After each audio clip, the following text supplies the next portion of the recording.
నలుమూలల నుంచి ఇంత ఎండలు, మరి ముఖ్యంగా మా ఆడబిడ్డలు మా అక్క చెల్లెలందరికీ కూడా ఇంత ఎండలో కూడా ఈ కార్యక్రమాన్ని విజయవంతం చేస్తున్నటువంటి మీ అందరికీ పాదాభివందనం తెలియజేస్తూ 2 నిమిషాల్లో ముగించుకుందాం. కొత్తగా చెప్పేది ఏం లేదు. నేను మీ బిడ్డను, సింగరేణి కార్మికుల్ని, అన్ని విషయాల పట్ల అవగాహన ఉన్నటువంటి, కష్టం తెలిసినటువంటి, సుఖం తెలిసినటువంటి, దుఃఖం తెలిసినటువంటి, బాధ తెలిసినటువంటి, ఆపద తెలిసినటువంటి మీ అన్నను, అదే విధంగా మీరిచ్చినటువంటి అవకాశంతో అనేక సంవత్సరాలు మీకు సేవ చేసేటువంటి అవకాశం వచ్చింది. నిజంగా కూడా నాది సంతృప్తికరమైన జీవితం. ఎన్నో ఉద్యమాలలో ఉన్నప్పటికీ కూడా ప్రజలకు వేలాది మందికి, లక్షలాది మందికి సేవ చేసేటువంటి అవకాశం తెలంగాణ ఉద్యమ పుణ్యమే కావచ్చు, కేసీఆర్ గారి నాయకత్వంలో నాకు వచ్చినటువంటి, వారు ఆశీర్వదించినటువంటి అవకాశం కావచ్చు, మీ అందరి దీవెన కావచ్చు. ఎన్నో సంవత్సరాలు సేవ చేసిన, కానీ ఈరోజు ఒక ప్రత్యేకమైన పరిస్థితి ఉన్నది. మీ అందరికీ తెలుసు, మాయ మాటలు చెప్పి అబద్ధాలనే ప్రచారం చేసి ప్రభుత్వం, కేసీఆర్ గారి ప్రభుత్వం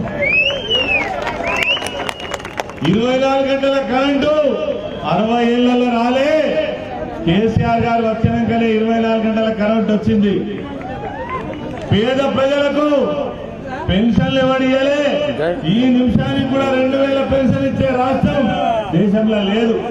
కళ్యాణ లక్ష్మి లేదు, అదేవిధంగా కేసీఆర్ కిట్టు లేదు, మాతా శిశు ఆసుపత్రి లేవు, పల్లె దవాఖానాలు లేవు, బస్తీ దవాఖానాలు లేవు.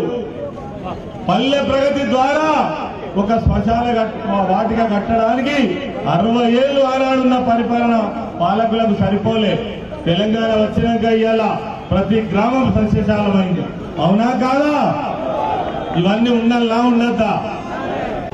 మన తెలంగాణ తెచ్చిన వీరుడు, శూరుడు, తెలంగాణ రాష్ట్రంలో ఉన్నటువంటి ప్రజల కోసమే ఉద్యోగించినటువంటి నాయకుడు కేసీఆర్ గారి నాయకత్వంలోనే ఇవన్నీ మనం కాపాడుకోగలుగుతాం. ఒక్క మాట చెప్పండి, మీరు ఇప్పుడున్నటువంటి కాంగ్రెస్ ప్రభుత్వం ఇచ్చిన 6 హామీలు అమలు చేస్తారా? నమ్మకం ఉన్నదా? నమ్మకం ఉన్నదా? రైతు బంధు ఇస్తారా? నమ్మకం ఉన్నదా? 4000 పెన్షన్ ఇస్తారా? తులం బంగారం ఇస్తారా? 200 యూనిట్ల కరెంటు ఫ్రీ ఇస్తారా? నీళ్ళు ఇస్తారా? కరెంట్ ఇస్తారా? ఏం చెయ్యరు. తట్టెడు మట్టి కూడా పోయారు. మరి ఇవన్నీ అమలు జరగాలంటే ఎవరుండాలి? ఎవరుండాలి? కేసీఆర్ ఉండాలి. నిన్ననే సింహంలాగా గర్జించిండు. కళ్ళాలు పెట్టి ఎందుకో వడ్లు కొంటలేవు, ఎందుకు కొంటలేవు? పోయిన సంవత్సరం వరకు నేనే మంత్రిని, నేనే సాక్షిని. ఒక్క కళ్ళం దగ్గరనన్నా డిస్టర్బెన్స్ లేకుండా, కొద్దిగా లారీలు లేట్ వస్తే రావచ్చు, కానీ ప్రతి గింజ, మీరు ఒక్క మాట చెప్పండి, 9-10 సంవత్సరాలలో ఎక్కడన్నా 1 ఎకరం ఎండిపోయిందా? ఇవాళ ఎన్ని లక్షల ఎకరాలు ఎండిపోయినాయి? 20 లక్షల ఎకరాలు ఎండిపోయినాయి. 209 మంది రైతులు ఆత్మహత్య చేసుకున్నారు. ఈ మాట చెప్తే ఏమంటాడు ముఖ్యమంత్రి? ఎక్కడ ఆత్మహత్య చేసుకున్నారు, ఎక్కడ ఎండిపోయినాయి అని అడుగుతున్నాడు. ఈయన ముఖ్యమంత్రి లేకపోతే ఏం మంత్రో మనకైతే అర్థమైతే లేదు. కాబట్టి ఇవన్నీ అమలు జరగాలా లేదా? ఇవన్నీ అమలు జరగాలా లేదా? ఇగో ఇప్పుడే మా పుట్టమధు మిత్రుడు చెప్పిండు, పోస్ట్ కార్డు దగ్గర ఖచ్చితంగా ఉత్తరాలు రాయాలి, స్లోగన్ చెప్పాలి. ఈ ప్రభుత్వం రైతు వ్యతిరేక ప్రభుత్వం, పేదల వ్యతిరేక ప్రభుత్వం. ఎందుకంటుందంటే మరి 4 నెలలు అవుతుంది, పెన్షన్లు ఇచ్చినందుకు చేతులు ఎత్తలేవు, 2000 ఇవ్వడానికి కూడా చేతులు ఎత్తలేవు. ఈ 2000 పెన్షన్ ఇచ్చింది ఎవరు? కేసీఆర్ కాదా? 4000 ఇస్తున్నావు కదా, రుణమాఫీ చేస్తున్నావు కదా, ఎందుకు చేయవు? చేసేదాకా నిన్ను బదిలీ పెట్టం బిడ్డ అని, వెంటాడతాం బిడ్డ అని కొట్లాడడానికి మరి మన హీరో మన నాయకుడు తెలంగాణ తెచ్చిన నీరుడు సూర్యుడు కేసీఆర్ గారి నాయకత్వం ఖచ్చితంగా ఉండాలి. ఇంకొక విషయం, తొక్కుతావా, మానవ బాంబు అవుతావా, కండుగుడ్డు వీక్తావా, చింత చెట్లు కట్టేసి కొడతావా, పేగులు మెడకేసుకుంటావా? ఇదేనా ముఖ్యమంత్రి రీతి రివాజి? ఎక్కడన్నా చూసిన వాయిది? మరి ఇవన్నిటికీ ఆన్సర్ చెప్పాలా లేదా? ముక్కు మీద గుడ్డలు లేదా? బరాబర్ ఇవన్నీ బంద్ కావాలంటే మళ్ళా బీఆర్ఎస్ పార్టీ రావాలి. ఈ ఎన్నికల్లో కూడా కాంగ్రెస్ పార్టీకి ఓటేస్తే ఇవన్నీ మనం ఒప్పుకున్నట్టు అవుతుంది.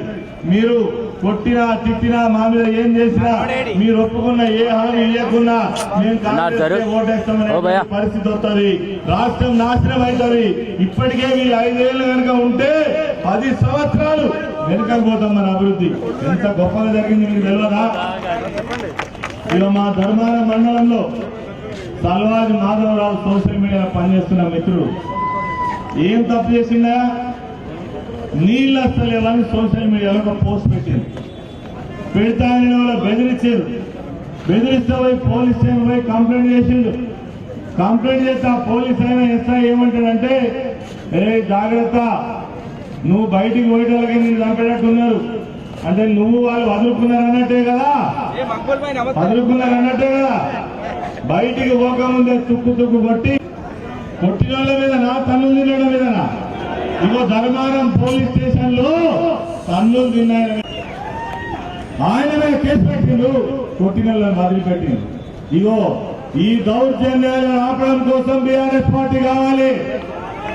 ఇగో నిన్న సుల్తానాబాద్ లో మహేష్ వాళ్ళ మిస్సెస్ ఏదైతే లక్ష్మి కౌన్సిలర్ ఉన్నది, వాళ్ళమ్మ కౌన్సిలర్ ఉన్నది. చెప్పవు, చెయ్యవు, వారంటీ ఇవ్వవు. అదో పెద్ద కోటేశ్వర్ల కుటుంబం కాదు. నీ చుట్టేమో కోటేశ్వర్లు ఉంటే నీ కళ్ళు కనబడాయి. వాళ్ళ ఇంటికి 6 పోలీసు వాళ్ళు ఎస్ఐ ఇట్లా పోయి వీళ్ళంతా సర్చ్ చేస్తే వాళ్ళ తల్లి పోయి వాళ్ళ హాస్పిటల్ పడ్డటువంటి విషయం మీరు గమనించాలి. గట్టిగా మాట్లాడతారో లేదో అని ఇక చూస్తారు ఉపయోగం. చూస్తారు. ఎవరిని వదిలిపెట్టము. ఇవాళ దాకా అధికారంలో ఉన్నాం కాబట్టి, మనం ప్రజలకు సేవ చేసే బాధ్యతలు ఉన్నాం కాబట్టి సౌమ్యంగా ఉన్నాం. సౌమ్యంగా ఎవరితో ఉంటాం? ప్రజలతో ఉంటాం. నమస్కరిస్తూ మీ అందరికీ ధన్యవాదాలు తెలియజేస్తూ, ఇంత ఎండను సైతం లెక్క చేయకుండా నా కోసం వచ్చి నన్ను ఆశీర్వదించిన మా ఆడబిడ్డలు, మా అన్నదమ్ములు, మా ప్రజాప్రతినిధులు, మా నాయకులందరూ, వేదిక పైన ఉన్న నాయకులందరికీ, నా కోసం మంచి మాటలు చెప్పిన ప్రతి ఒక్కరికి ధన్యవాదాలు, కృతజ్ఞతలు తెలియజేస్తూ, కారు గుర్తు పైన ఓటు వేసి పెద్దపల్లి పార్లమెంటు స్థానాన్ని మనం గెలుచుకోవాలి, మన కోసం గెలవాలి. జై తెలంగాణ.